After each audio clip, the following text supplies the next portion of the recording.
Do you know what the richest place in the world is? The graveyard. Because that's where all the artwork died. That's where all the stories died. That's where all of the things that needed to get birthed into the world that people were too afraid or trying to make it too perfect, and it never saw the light of day. Yeah, there's graveyards filled with people who thought they had more time. It's such a balance with it because I like to take my time on things. It usually doesn't take time for me to create the thing. It takes enough time to connect to myself. Stephen, I'm really excited to dive into the conversation that we have in store for today. And it's something that we've talked outside of, the podcast and classes about many, many times, but that's the concept of perfectionism. And being a recovering perfectionist myself, I think we're going to have a lot to talk about on this subject today. Oh yeah, same. It's been a journey, and it is going to tie in well to our last podcast on imposter syndrome because there is a lot of overlay between the two of them.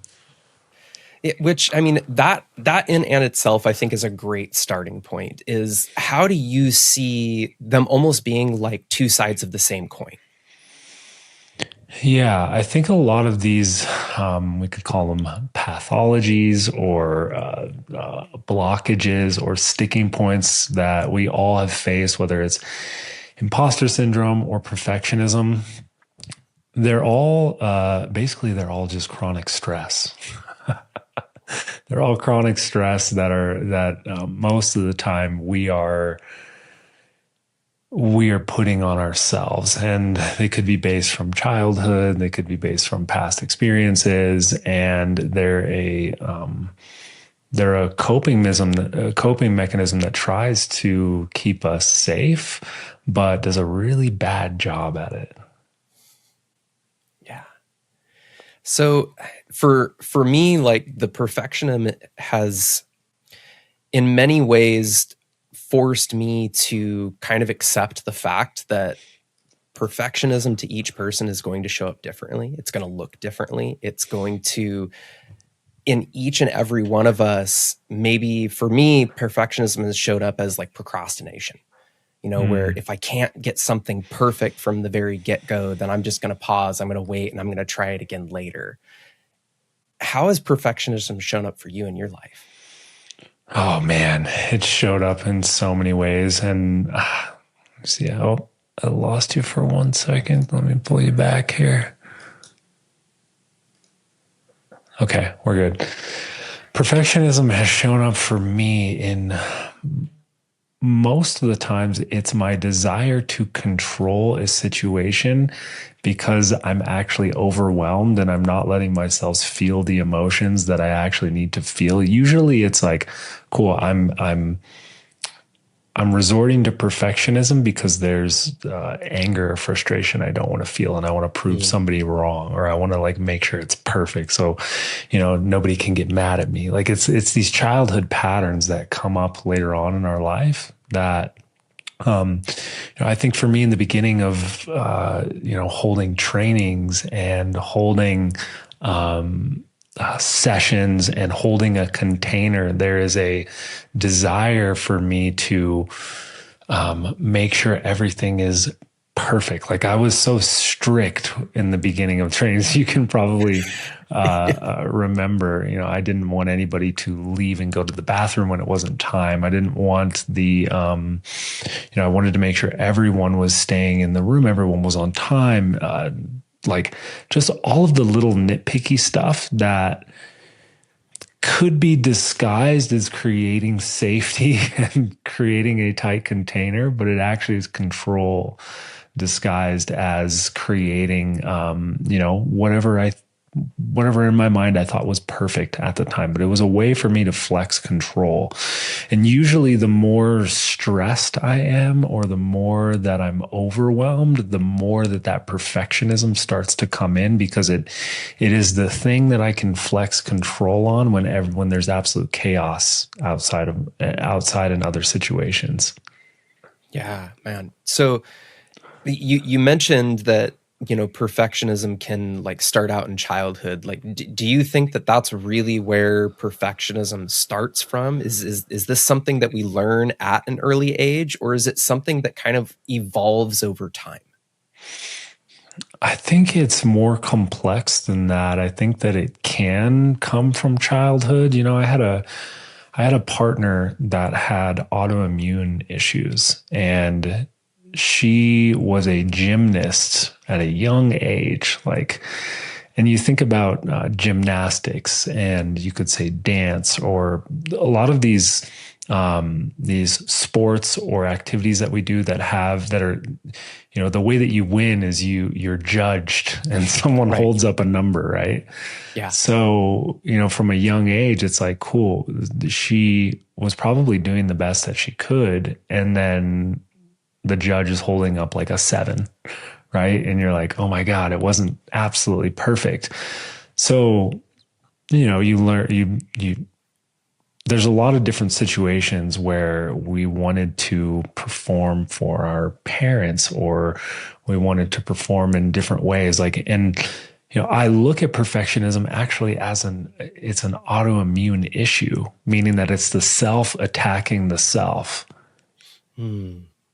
And that's usually what it is. It's we're attacking ourselves. And, to be honest with you, perfectionism is actually very, very, it's actually pretty arrogant because who's to say that what being perfect actually is?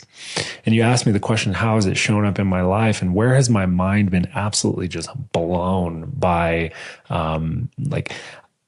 I think for a lot of us, it takes certain situations that prove that, like, I did everything I possibly could to get this thing perfect, and it actually wasn't right. And then here I did something that I thought was okay. Everybody loved it.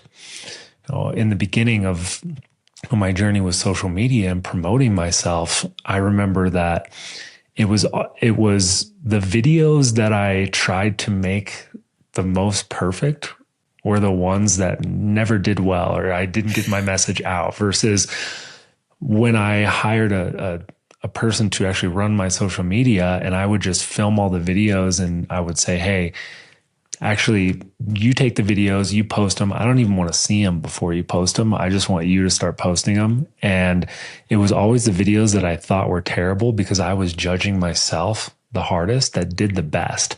So then in my mind, I'm like, how am I supposed to know what is actually valuable, or what people are finding of value out in the world?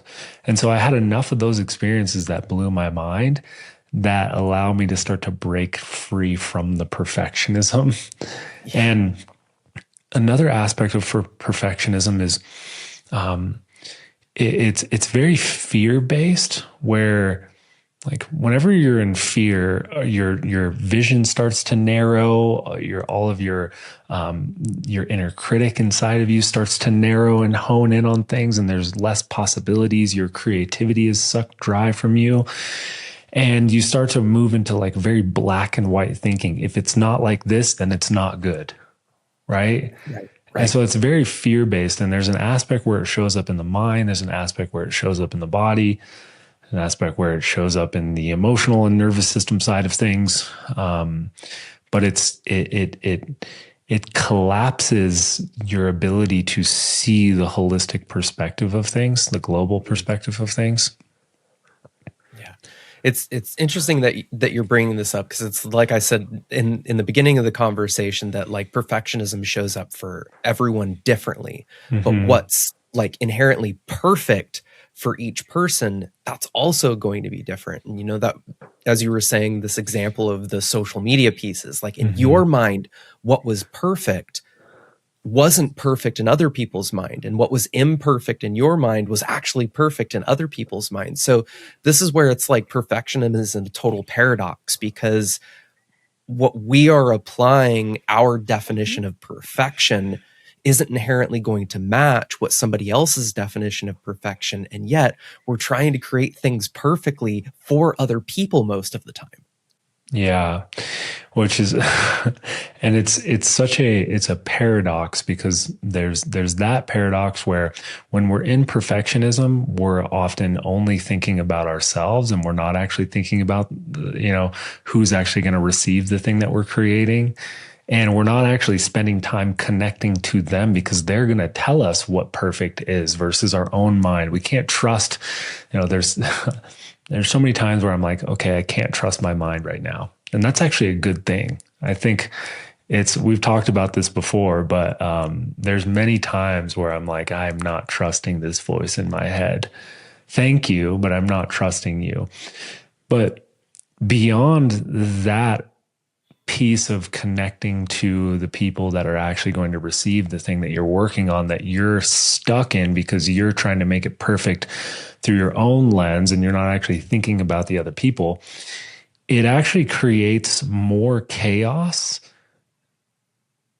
And usually when we're in perfection, we're trying to mitigate the amount of chaos or uncertainty that's going on. But we create more chaos by being in perfection, because a lot of the times we end up procrastinating when we're in perfection. We end up not getting the thing done. We take way more time on it. And then it honestly causes a bunch of chaos on the other side of it, because we actually we're not in flow, right? We didn't produce the thing and then receive the feedback on it. So it creates more chaos because we've lost ourselves in this one thing and have missed kind of the forest for the trees. Yeah. This honestly makes me think of just a couple of days ago when I was filming one of the new videos for something new that's going to be coming down the pipeline. Yeah. And I kept fumbling over my words. And then I finally was like in a flow, rolling with it. And then Draco, my dog, was on his bed right behind me and he started making noises. And so I had to stop and I had to redo it. And then the next 3 takes were just like I kept fumbling and kept fumbling. And the frustration that I was feeling was just building and building and building. And I finally had to just stop, walk away. I went in my living room, I grabbed a pillow and I just like yelled in the pillow, like just let that frustration out. And the moment I let that expression move through me, it was like, okay, I could take that deep breath. I came back to the computer. And then as soon as I hit record, it was like that next one just flowed out just fine. No more stuttering over my words, no more movement or noises from the dog. And it's interesting at how, like, when we really put this pressure to get something perfect, to make sure that it is the best thing that we can possibly do, like that extra pressure on ourselves actually is, I totally agree. It is the thing that creates that chaos, both internally and externally much of the time. Mm-hmm. Yeah, and you see it within teams, like in organizations, where the bigger the organization gets, or the bigger the team gets, and the more pressure there is, the more fear there is for people to kind of lose their job if they don't get it right. The performance of the entire team actually goes down. Versus when I think a lot of the antidote to perfection for me is actually celebrating mistakes. Where it's like, there's a whole thing in like the tech world and the business side of things. It's like fail fast, right? Fail as fast as you can so that you can iterate and so that you can learn from the thing and continue to move. Like the people that are failing fast and just getting the thing out. And there's a difference between putting out quality work and just kind of throwing some trash together. And like we can get into that, the difference between like high standards and perfectionism.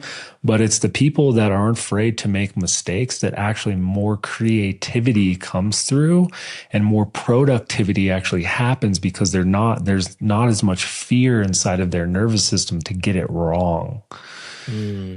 And when you can actually celebrate mistakes for yourself, but specifically my example was inside of a team, you can feel the lightness of everyone's nervous system, and their performance is going to increase and their creativity is going to increase tremendously if they know that they're able to make mistakes, and then they'll correct from there. You'll learn from there, right? So I'm curious on this thread of fear. If we're going to really try and pursue letting go of this perfectionism, would you say that trying to find where the fear is coming from might be one of the first stepping stones to actually working through perfectionism? Can you repeat that? Well, so if perfectionism really stems from fear of getting it wrong, or fear of judgment, or fear of not being enough, whatever the fear is, would you say that actually working with that fear is going to be one of the stepping stones to help you work through the perfectionism itself? Almost as if, like, if you face that fear or you understand where that fear is coming from, then the perfectionism almost is like just a byproduct of that fear. I think it's one part of it. And for those of you that are resonating with this, it's probably a good idea to go listen to the episode that we did on fear. But I think, yes, one thing is working through the fear inside of your body. But also for me, the biggest thing that's helped with my perfectionism is working with that inner critic inside of my mind. Mm. And my inner critic always loosens up when there's actually less fear in my body too, because there's that bottom up understanding of when my body actually feels safe, then my inner critic is going to reflect that, and it's going to be a lot less harsh versus when I am like, if I'm in scarcity right now and I don't have any money and I need to create from that place and I'm looking for my next meal, my inner critic is going hard at me. Like it's coming in strong, and that actually furthers the pressure even more and more. And oftentimes the quality of my work actually is it diminishes significantly. Now there's another piece to that I think that I've had to learn through my own journey is figuring out what the healthy fuel source for my creativity is as well, because sometimes that hunger can be a tremendous fuel source to almost like those it's like those rocket boosters that are on a spaceship in the beginning. They can get you into orbit, but they're not going to sustain you over time, right? They're not going to be a healthy, sustainable fuel source. So there's, you have to work with the inner critic in the mind and also fear in the body. And the only way to overcome it is to do the scary thing. Like it's the same as imposter syndrome. You have to put the thing out, because you need to learn what it's like to be a verb, what it's like to be a process. Perfectionism is really just, it's stasis. It's there's false endings involved, where anytime you put something out, you always have the ability to recreate it and create something new and learn from the last thing. It's more circular in your mind than a straight line, if that makes sense. Yeah. I mean, somatic is a perfect example of that. Like, how many times have we gone through different iterations of the training because we learn what works, we learn what doesn't work, we learn different ways of doing things and how to continually improve. And that, I think, is one of the most beautiful things about a company, that if they're willing to continue to reiterate, they're willing to continue to revise, like that is sustained growth. Versus, I've been parts of companies in the past where it was like, no, this is the way we've always done it. We're always going to do it this way. We're never going to change.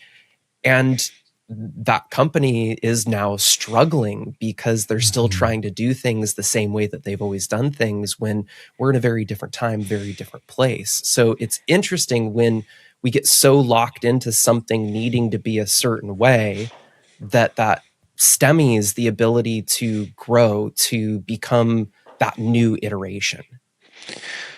Yeah, I like to look at it as like the cycles within nature. You know, everything is a circle. And when I'm in perfectionism, it's like there's one end point versus, you know, I know for myself, even the curriculum that we've used in a lot of our trainings, I have been in phases where I'm like, okay, when is it going to be done? And we just can put it concrete in this, like, and then we can set it and then forget it and move on to the next thing. And to be honest with you, it actually never ends. Yeah. There's always an iteration. There's always going to be changes that you're going to want to make. Like, there is no level of perfection to it because it's a living, breathing entity, and it's going to change and it's going to continue to grow. And so the perfectionism squeezes the life out of it because you think that there's an actual end to it when it's more of a circle and it's breathing, right? And there's times where it's going to contract and there's times where it's going to expand. And so there's a certain level of relaxation that happens when it's like, oh, this actually is never going to end. I'm going to have to work for the rest of my life. And can I relax into that because I actually love it? Yeah. It's not a means to an end. I think a lot of us get into perfectionism when we're trying to create something with an ending point versus it being an actual living, breathing thing. That reminds me of a saying that a yoga teacher told me once in a yoga class, of that this practice is about progress, not perfection. Mm, And like I've carried that with me ever since I heard it, because it was a like deep breath moment, right? Of yeah. like, oh, okay, it isn't about me trying to be and hold this position perfectly or be able to do it exactly the way that the teacher's doing it. It's about actually just progressing practice after practice after practice, slowly getting a little bit better over time versus the pressure of like needing to go into a class the very first time and just nail it. Yeah. One of the most powerful principles that I've been sitting with, and a principle is like a pillar for my mind that helps me make decisions because my mind is all over the place. And I need those principles. That way I'm not spending so much time to try to figure out the decisions that I'm making. But one of those principles is like everything is an iteration, which if you're listening to this right now, sitting with that is it will fuck you up. Just excuse my language. It will fuck you up because if I look at everything in my life as an iteration, I would stop putting so much pressure on myself because what I'm creating right now is one iteration and that's going to take me to the next iteration. And I wouldn't put so much pressure on myself to get it right because one, I don't know what's right, but it's just one stepping stone to get me closer to the thing. Rick Rubin, who talks a lot about creativity, I think he explains this very well, is if you spend all your time on, your first song that you're creating, well, you're never going to get to the 20th one that actually becomes a hit, right? Yeah. And so it takes, and the process of completion and releasing the work is a big part of it as well, too, because that's the thing that's going to give you the feedback, that's going to give you the breathing room from the critic of your mind to actually, here, let me give it to the world and let me see what they have back to me.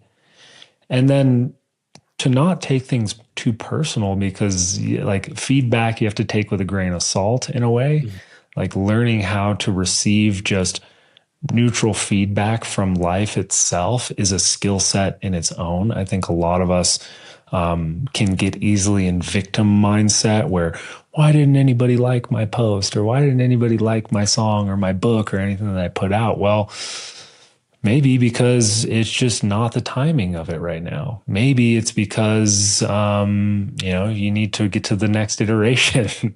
Maybe there's certain pieces of it that didn't resonate. So, and it's being able to take the feedback for face value and not let it affect you, but let yourself learn from it and continue to iterate. Yeah. When we're in perfectionism, a lot of the times we're so much more susceptible to judgment as well. And judgment that actually hits us from a place that affects our internal world. Mm.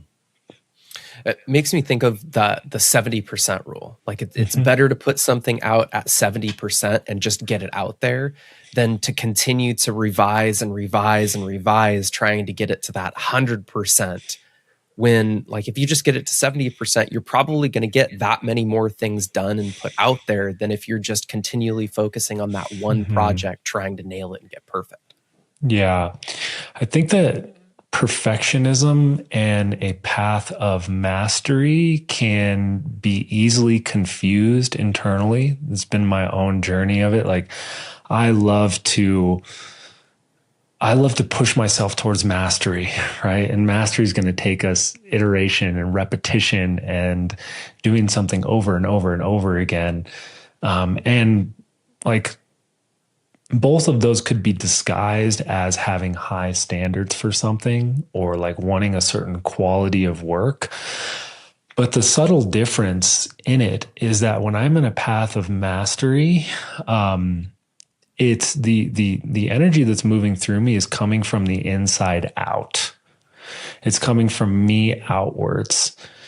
It's coming from me genuinely desiring to do the best job that I can and knowing when I've done the best job that I can, and not when it's the outside force telling me that if I don't get this right, then people are going to judge me or people are going to think this Yeah. sort of thing. And when I'm in perfectionism, it's that pressure. It feels like this pressure around my head that's saying like, if you don't do this, then they're going to think this of you. Or if you don't do this, then if you don't get it absolute perfect, then no one's going to respect you.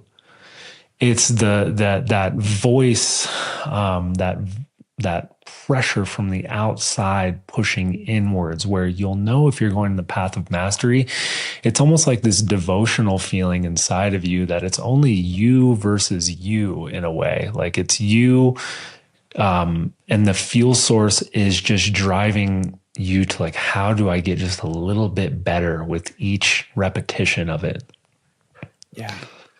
So earlier you mentioned, that kind of this concept of having high standards versus perfectionism. I wonder if you can like expand upon that, because like how can we know whether or not we're just maybe placing just too high of a standards on ourselves or on another person or on a project versus feeding this like perfectionism? Hmm. Well, I mean, it's kind of like what I was just talking about, but the high standards for me are they are a living they're a living, breathing thing. They're not just a static position of like this is what high standards are. And oftentimes, when I think of high standards, I think we were talking about this before, was in a like if I have high standards for a relationship, right? And Yeah. a lot of people have a hard time finding somebody because they're like, oh, maybe my standards are too high. But there's a difference of having those external high standards versus do I have those standards for myself? Because all you can really do is just live them for yourself, and then you're going to attract the people that are around you, right? For me, I the high standards that I have might look different than someone else's high standards as well. And can I actually see the perfection in each of those? That's another way to frame perfectionism is, can I see the perfection in where I'm at right now or where this person's at right now versus am I in a place of control? Am I trying to control this other person? Do I want them to be a certain way? I know we talk a lot about romantic relationships because it's just chock full of so many easy examples where can I see the perfectionism? Can I see the perfection in this person's journey? And my like a high standard would be like, is this person just committed to growing in general? Are they committed to their own development? Doesn't matter where they are. All of us are going to struggle. All of us are going to make mistakes. Can we celebrate the mistakes? But is there this movement forward, this process, right? I keep going back to this idea of iteration because it's really allowing yourself to be a verb. We talk about this a lot. Can you let yourself be a verb? It's a deep one that you have to continue to sit with, because if you did allow yourself to be a verb, you would put out whatever thing you're working with right now. You wouldn't stop yourself from expressing. You wouldn't care to pull up a camera and say whatever you're actually feeling right now and post it. And who cares whoever is saying about it, Yeah. Yeah. I mean, this, in a way, that's kind of like social media in general, right? It goes through these cycles and phases where, for a lot of times in the past, the algorithm was looking for these like perfect edits, and the video needs to be perfect and the audio needs to be perfect. Whereas like recently I've started to notice most of the videos that are really going viral are the ones where, like you said, someone's just picking up the camera and just talking into it. Yeah.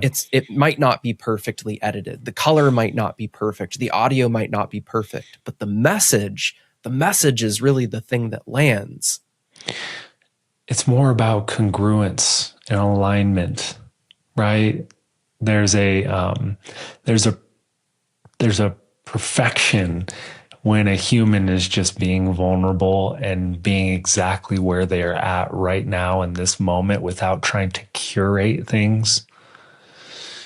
Our eyes are starting to learn to pick up on the things that look perfect are actually not human. They're AI.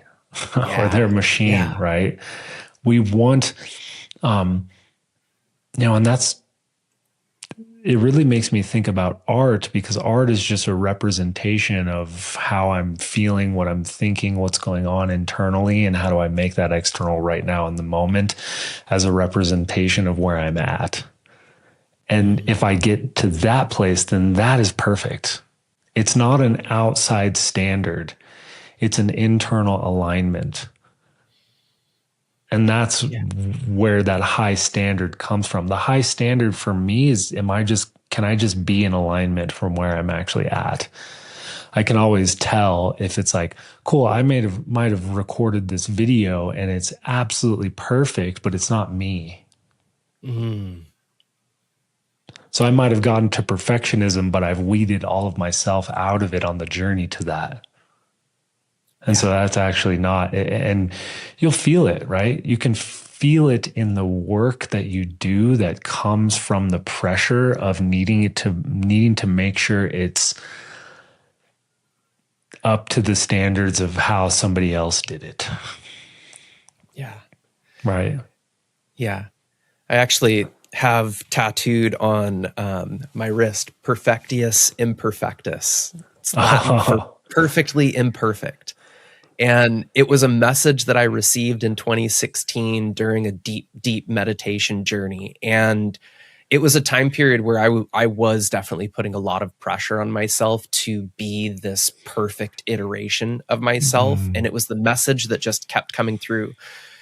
Perfectly imperfect. You were perfectly imperfect. You're perfectly imperfect. And it was almost as if like actually accepting my imperfection and being okay with my imperfection is actually what led to everything being perfect.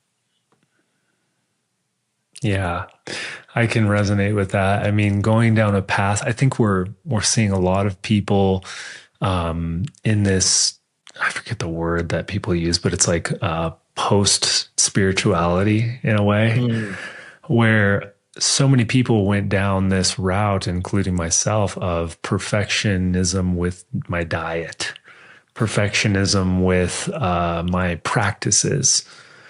And if I'm not doing those perfectly, then I'm not spiritual, right? Or perfectionism with my, which is just, it's all such a joke. And I think a lot of us are seeing clearly nowadays with that. But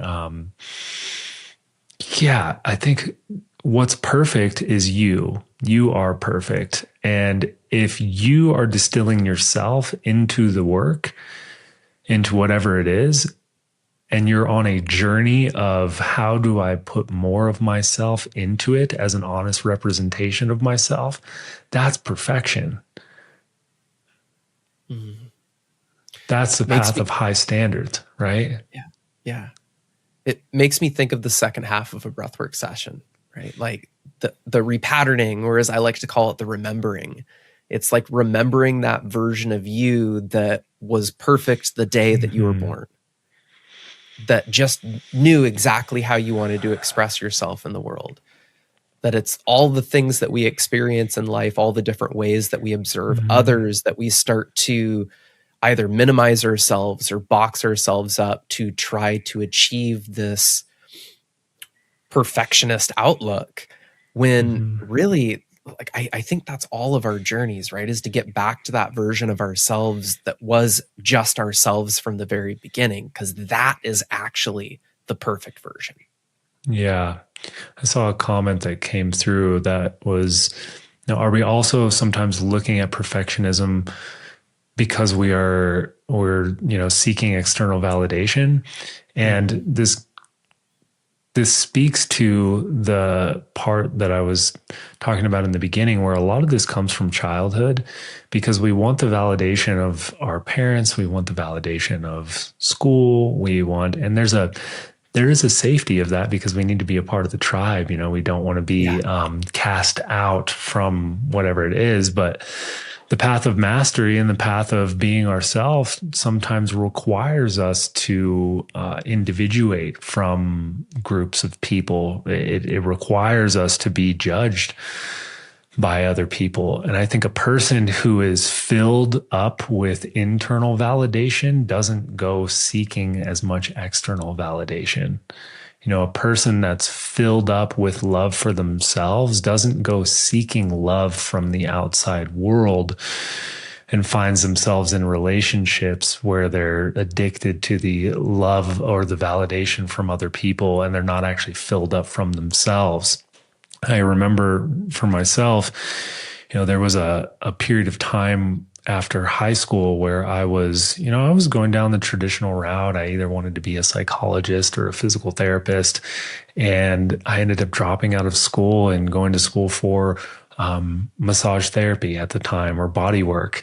And I remember having so much judgment from both my friend circle at that time, my family circle at that time, where they're like, "Oh, you're going to go to school to touch people? Like, what are you doing? Are you okay? Like, is there something wrong with you? You were going to be so successful. Like, what are you doing?" And at that moment in time, I noticed just a fork in the road for me that was like, I'm going to choose myself and what I believe, or I could continue to live my life for the validation of other people and what they thought was perfect. And I could live my life from the external pressures of that were being put on me. But I decided to go down the route that allowed me to fill myself up with validation. And over time, it allowed me to continue to develop the muscle of trusting myself, because I went into body work, and then I'm like, oh, wow, there's a whole other field here of emotional well-being and emotional intelligence side of here, and how emotions are stuck in the body. And then, oh my God, that's actually affecting the mind. And now I'm seeing how that is showcased in all of my friends and my family, and anxiety and depression and all of the repressed emotions. No wonder we weren't allowed to feel emotions when we were a kid, you Yeah. know? And so it through that through that journey of choosing, what do I believe? What is like, what are my thoughts and feelings around whatever this is? And can I just become an honest representation of that in the moment and choose myself? And then over time, it's like a lot of those people come back and they're like, oh my God, I'm so like, you're like, how do I go down that path? It's a funny thing to have all those people that were judging me in the beginning come back and be like, you know, one, not really liking the direction of their life because they chose to go down the route of perfectionism from the external world, Mhm. from what their parents wanted from them, from what society wanted from them, and they haven't actually learned the skill set of listening to their own internal somatic intelligence. So, hearing you say all of that, the thing that stuck out for me the most was you talking about trusting yourself. Mm. Would you say that learning to trust yourself is one of the ways in which you can start to overcome that perfectionism? Learning to trust yourself as a process, as a Mm, verb. Learning to trust that I'm just going to take the next step forward. A lot of the perfectionism comes from trying to take shortcuts as well, like trying to, stress is, and this is an Eckhart Tolle quote, stress is I'm actually here, but I want to be over there. yeah. So if I'm judging myself or I'm trying to create something based on this is where I want to be all the way over there, but I'm actually right here, what's the next step forward, which requires one, you to be very honest with yourself. I think more than anything, it's actually a path of like honesty with yourself. And Mm, that over time becomes exponential. And the byproduct of that is trust. got it. Okay. So That it's, that makes complete sense. yeah, it's a path of being really honest with yourself and where you're at and honest with yourself. Like, this is my this is the best I could possibly do right now without receiving, external feedback from the world. And then, cool, I create something, I put it out, I receive the feedback from the world, then I take the next step forward of, cool, what did I learn from this? What did I learn both externally and what did I learn from the world? Because I think all of us are on a journey of finding our own expression that is both in alignment with us and also is what the world is asking for. Yeah. We can be the starving artist that just creates something that's only for us and nobody actually wants it. It's not a value in the world, which is a beautiful self-practice, right? And I highly encourage doing that. And then you could be the business commerce side of things where you're just trying to figure out what does the world want and how do I create it? But it's actually not in alignment for you. And that Mm, sweet spot is finding like what is my authentic expression and my artistry that also is what the world is wanting and asking for and is of value to the world.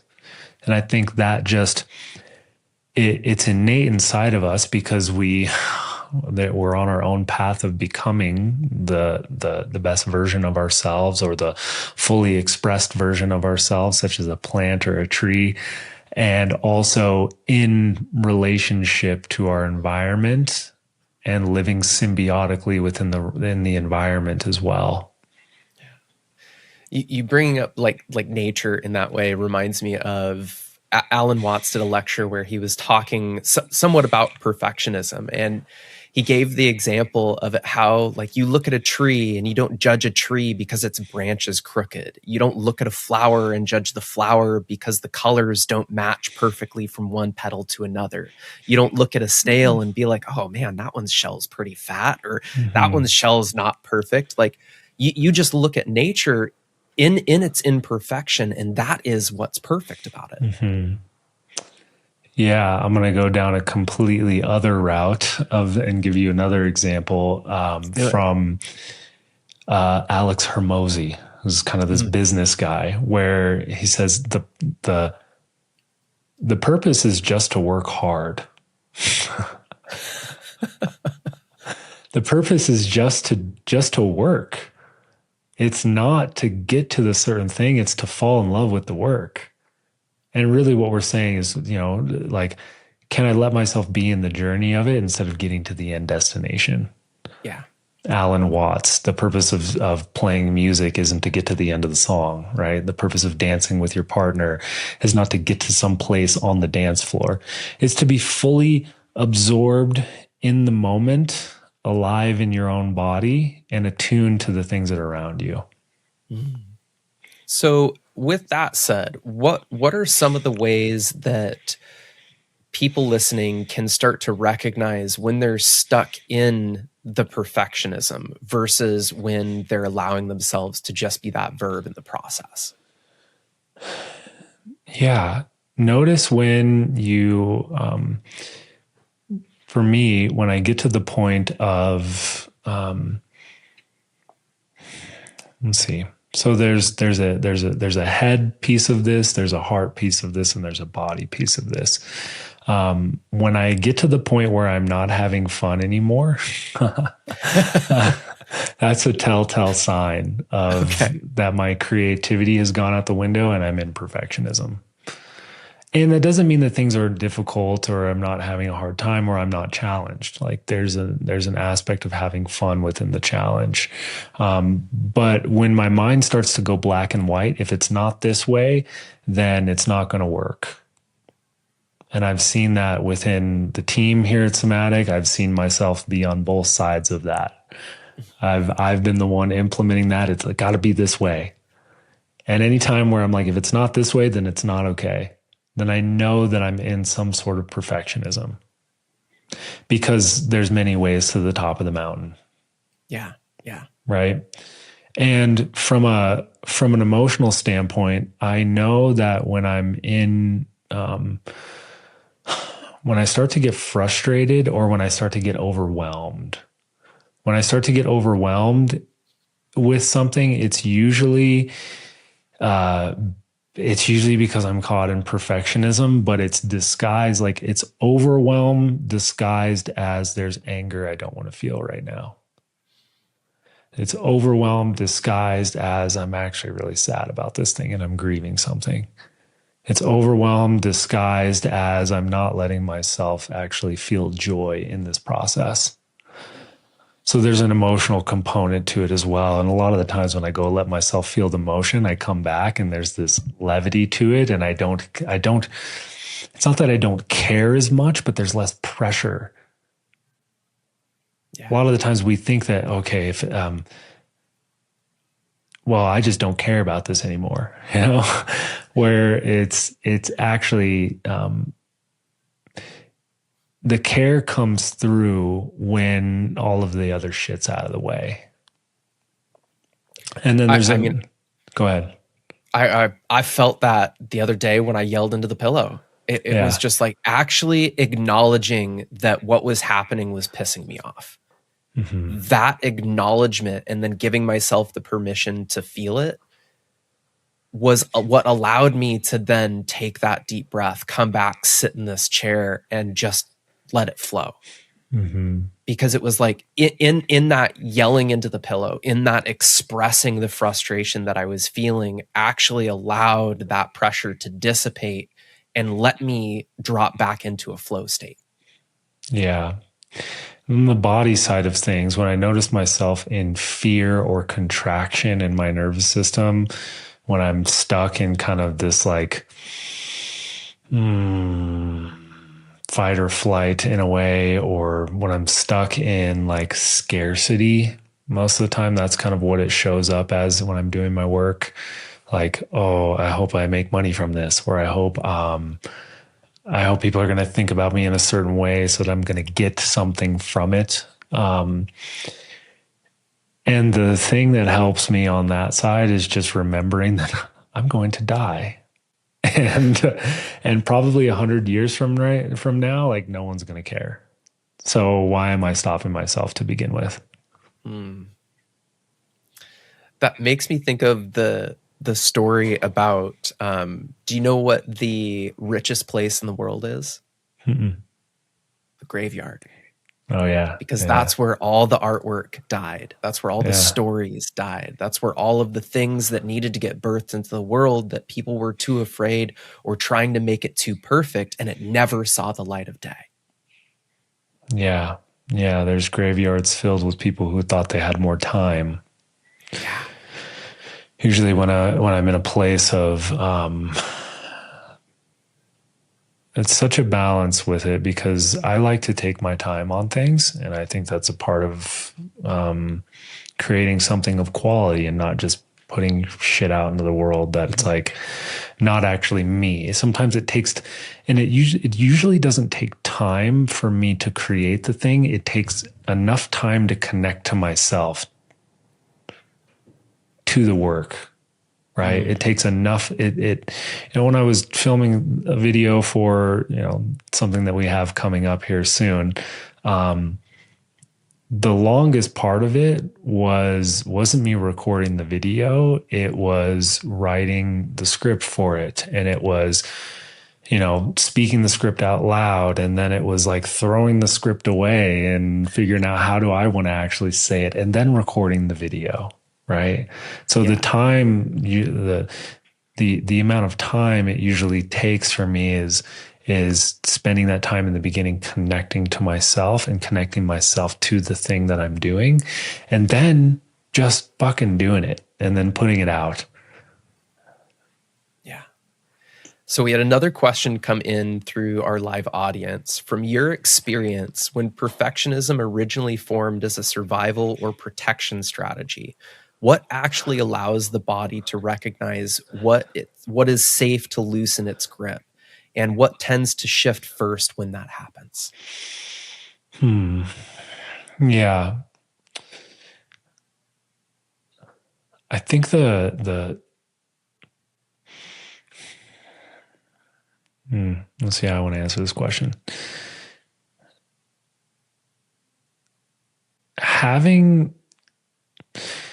Most things are healed relational, right? We talk a lot about that through somatics. The body keeps the score, but it's activated relationally and it's healed relationally.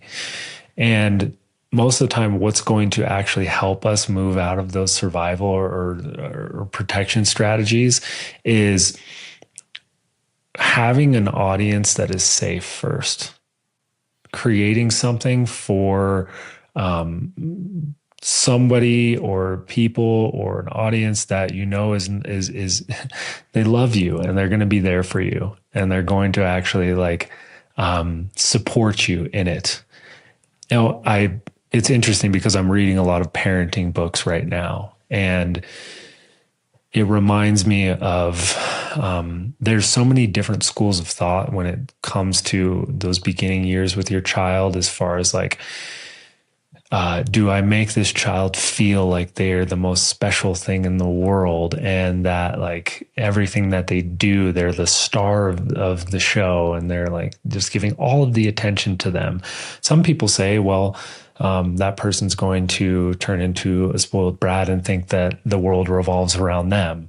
Some people say that actually doing that actually creates enough internal validation for themselves that they're not going to go seek that external validation out in the world. And I actually agree with that. I think that in those beginning phases of being a child, it's really important that the child feels that they're the most special thing, that they're the jewel in the eye of their parents, that whatever they create is absolutely incredible, so that they can start to give themselves the validation. And I think as an adult, it's important to have those sort of people in your life that support everything that you do. It's amazing what happens when you have someone that believes in you. Yeah.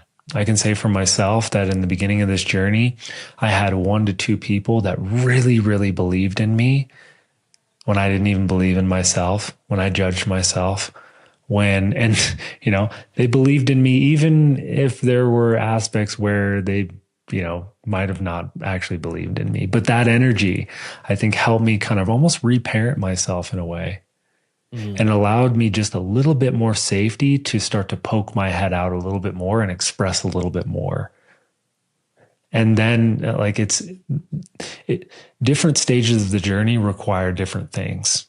So I think if you're in the beginning of kind of just reparenting yourself, and if